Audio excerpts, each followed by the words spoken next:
cavalos são livres, podem correr soltos numa fazenda que é como um santuário. Mas foram resgatados em condições deploráveis. O Brasil Sem Tração Animal é uma organização sem fins lucrativos e ela atua fazendo o resgate de animais, o ativismo jurídico, o ativismo legislativo e educacional.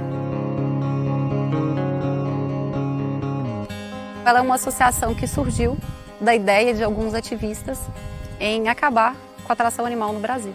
Então, a gente atua em território nacional, mas saímos aqui de Belo Horizonte, de Minas Gerais, e estamos expandindo esse movimento e ele tem crescido. Então, a gente está em parceria com santuários, advogados, ativistas, protetores, políticos, e assim vamos em frente.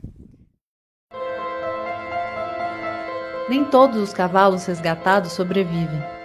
Alguns são encontrados tão doentes e machucados que não resistem ou precisam ser sacrificados para aliviar o sofrimento. Tudo isso por causa de práticas que precisam ser abolidas. Em pleno século XXI, com toda a tecnologia e todos os recursos que temos, ainda escravizamos os cavalos para nos servirmos de seu esforço. Não precisa e não deve ser assim.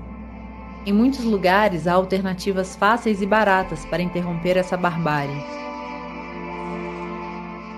Os carroceiros muitas vezes se iludem e acham que não há outro caminho para sobreviver.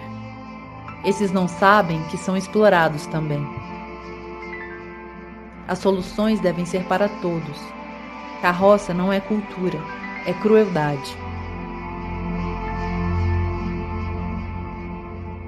É pressuposto da cultura que ela mude. A cultura só é cultura porque ela é viva e se modifica. Então não dá para colocar a carroça como patrimônio cultural, o que é diferente. As pessoas querem, na canetada, colocar a carroça como patrimônio cultural e não é. E nós temos um Supremo e nós temos o IPHAN e ambos já declararam que atividades intrinsecamente cruéis e atividades que envolvem maus tratos não podem, não serão patrimônio cultural. O discurso cultural deles é de que a carroça é cultural, está há gerações e gerações na família, que eles criaram os filhos assim e que eles não aceitam. Mas é totalmente descabido. Tem estudos aqui de Minas Gerais, de alunos da UFMG, que mostram que o número de carroceiros em determinado período aumentou por saída econômica. E isso só demonstra a omissão do governo em alcançar essas pessoas, em prepará-las, capacitá-las, desenvolvê-las, acolhê-las. Isso é importante falar. E esse discurso de pobreza deles já não cabe, porque as alternativas estão sendo oferecidas, né? E o filho do carroceiro, ele não quer ser carroceiro. A gente conversa com vários carroceiros. Além dos maus tratos ao longo da vida inteira, o pior talvez ainda esteja por vir para os animais velhos e cansados. Muitos são abandonados para morrer. Os que ainda conseguem procuram alimento nos lotes vagos, no lixo, nos canteiros das avenidas. E quase sempre têm um destino trágico. Se a gente tem, por exemplo, um animal em situação na rua, mas ele está chipado, a gente sabe quem foi o tutor negligente que abandonou aquele animal, a responsabilidade é do tutor. Então, o tutor, e eu estou utilizando essa terminologia porque houve uma mudança, então a gente já não fala mais em proprietário do animal, principalmente o animal de companhia, a gente fala em tutor, em guardião, e esses deveres da guarda, eles se sobrepõem ao direito de propriedade. Então, quem tem um cão ou gato em casa tem o dever de vacinação, tem o dever de não abandonar o animal, tem o dever de não praticar maus tratos contra o animal. Se esse animal pode ser também um cavalo, por exemplo, um animal de grande porte, se aplica o mesmo dever, no caso dos carroceiros, por exemplo. Agora, para o animal errante que não tem tutor identificado, a responsabilidade é do poder público municipal. Alguns têm a sorte de ser resgatados. Se sobrevivem, vão para fazendas onde podem viver com dignidade seu tempo final. Mas esse socorro não fica barato.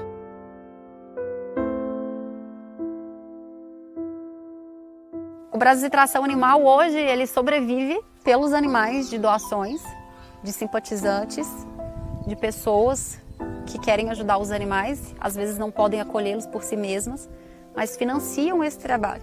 Então, A gente não tem hoje nenhum apoio público de órgãos públicos, a gente não recebe emenda, a gente não recebe recurso público e deveríamos receber, e outras associações também. E a gente sobrevive então dessas doações. E resgate de cavalo é muito caro. Para você começar a tirar um cavalo da rua, só para você pagar um transporte é a partir de R$500. Muitas vezes você tem que levar esse animal para o hospital. E aí no hospital você vai gastar lá a partir de R$2.000, pode chegar a 20 mil, 30 mil. Depois você tem que pagar o transporte para esse animal ir para o santuário, o acolhimento. Muitas vezes esse animal não chega no acolhimento definitivo e ele tem que ser transportado de novo. Depois tem os custos de alimentação, depois tem os custos de manter. Depois o risco de que esse animal adoeça novamente, você tenha que pagar veterinário. A nossa Constituição Federal é a única de todas as existentes no planeta Terra que expressamente, literalmente, proíbe a crueldade contra animais. Isso quer dizer que desde 5 de outubro de 1988, há 33 anos, que o legislador constituinte originário, ele já sabia que os animais eram seres sencientes, que sentiam dor. Além do trabalho da mão de obra que vem sendo desenvolvida no socorrer esses animais em situação de desgraça, em situação de humilhação, em situação de acidente, em situação de dor, o simples divulgar nas redes sociais aquela ação já promove uma campanha de despertamento consciencial nas pessoas que têm aquela cena diante de si.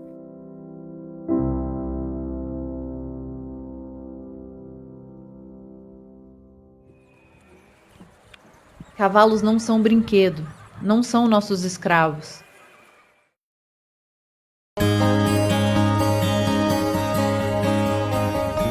São seres de grande sensibilidade, muito mais inteligentes do que se pensa.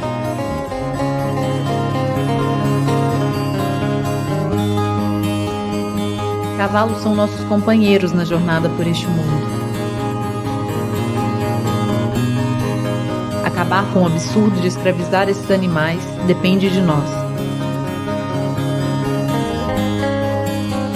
Ajude a pôr um fim nisso.